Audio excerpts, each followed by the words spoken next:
Yelling at living things does not tend to kill the spirit in them. Sticks and stones may break our bones, but words will break our hearts.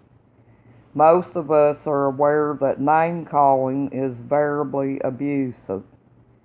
If you have been called idiot, dummy, bitch, or any other derogatory name, you have been variably abused.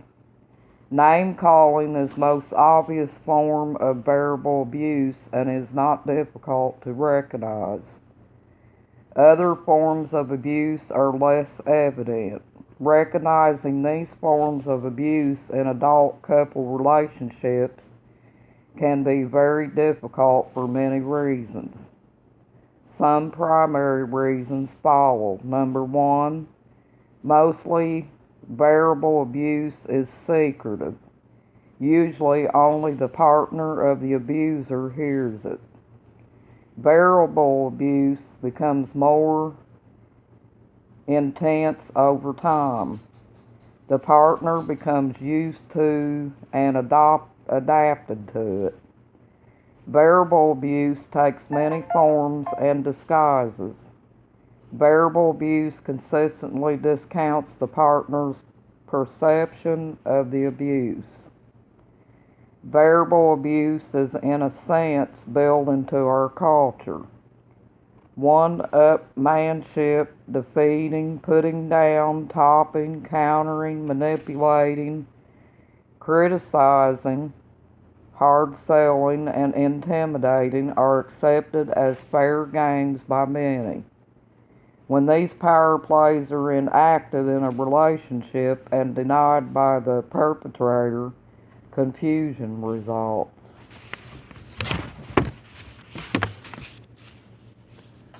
The following evaluation is designed to help determine if you are experiencing verbal abuse in a relationship. Place a check next to the statements which are true for your relationship. He seems irritated or angry with you several times a week or more, although you haven't meant to upset him. You are surprised each time. He says he is not mad when you asked him and what he's mad about, or he tells you in some way that it's your fault. Number two, when you feel hurt and try to discuss your upset feelings with him, you don't feel as if the issue has been fully resolved. So you don't feel happy and relieved, nor do you have a feeling that you're kissed and made up. He says you're just trying to start an argument, or in some other way expresses his refusal to discuss the situation. Number three, you frequently feel perplexed and frustrated by his responses because you can't give him to understand your intentions. You are upset not so much about concrete issues, how much time to spend with each other, where to go on vacation, etc., as about the communication in the relationship and what he thinks you said and what you heard him say. Number five, you sometimes wonder what's wrong with me.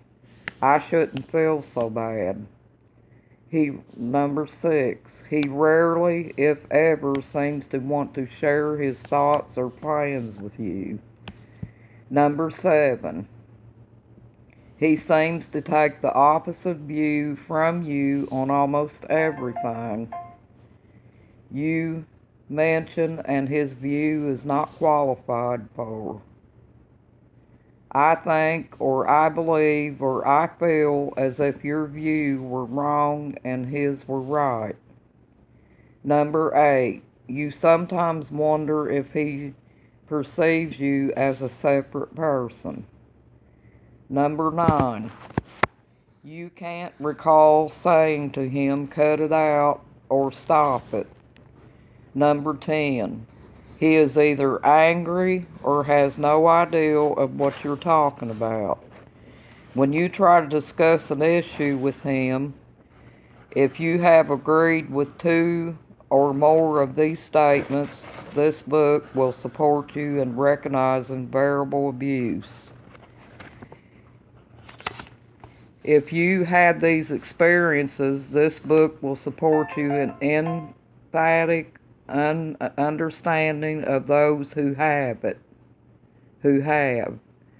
If you think you've had some of these experiences but aren't sure, read on. Verbal abuse may be overt, such as an angry outburst directed at a partner or an attack along the lines of, "You're too sensitive," or it may be covert hidden, as in the case, "I don't know what you're talking about," when in fact the abuser does know. Covert verbal abuse is subversive because of its indirect quality. It is a covert attack or coercion. This kind of abuse has been described as crazy making. It is a form of interpersonal interaction that results from the repression of intense aggression and which seriously impairs its victim's capacity to recognize and deal with the impersonal reality. Black and Goldberg, 1974. When this kind of abuse occurs, the partner has nothing specific to deal with. She must trust her own experience and, as painful as it is, come to terms with the knowledge that the abuser is not loving, valuing, and respecting her. George R. Bach, Ronald M. Dutch, in their book, "Stop, You're the Driving Me Crazy," or of value in teaching recognition of crazy-making experience in the following checklist. Number 1, feeling temporary thrown off balance, momentarily unable to right oneself. Number 2, feeling lost, not knowing where to turn, searching aimlessly. Number 3, being caught off guard. Number 4, feeling disconnected, confused, disoriented. Number 5, feeling off balance as if the rug had been pulled out from under one's feet. Number 6, receiving double messages but somehow unable or fearful to ask for clarification, or asking for clarification but not getting it. Feeling generally bugged by the simple presence of a person. To discover that one was mistaken in one's evaluation or where one stood or what is all about.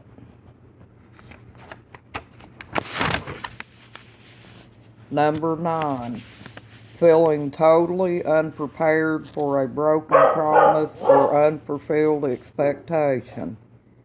Number 10, experiencing the shattering of an important dream.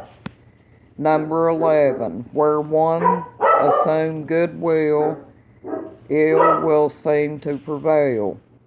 One feels pushed around, not in control of one's direction. Number 13, unable to get off and redundantly spinning circles of thoughts. Number 14, what seemed clear becomes muddled. Number 15, an uneasy, weird feeling of emptiness. Number 16, a strong wish to get away, yet feeling unable to move as if frozen. Number 17, one is befuddled, not able to attack the problem. Number 18, feeling vaguely suspicious that something is wrong. Number 19, feeling that one's subjective world has become chaotic.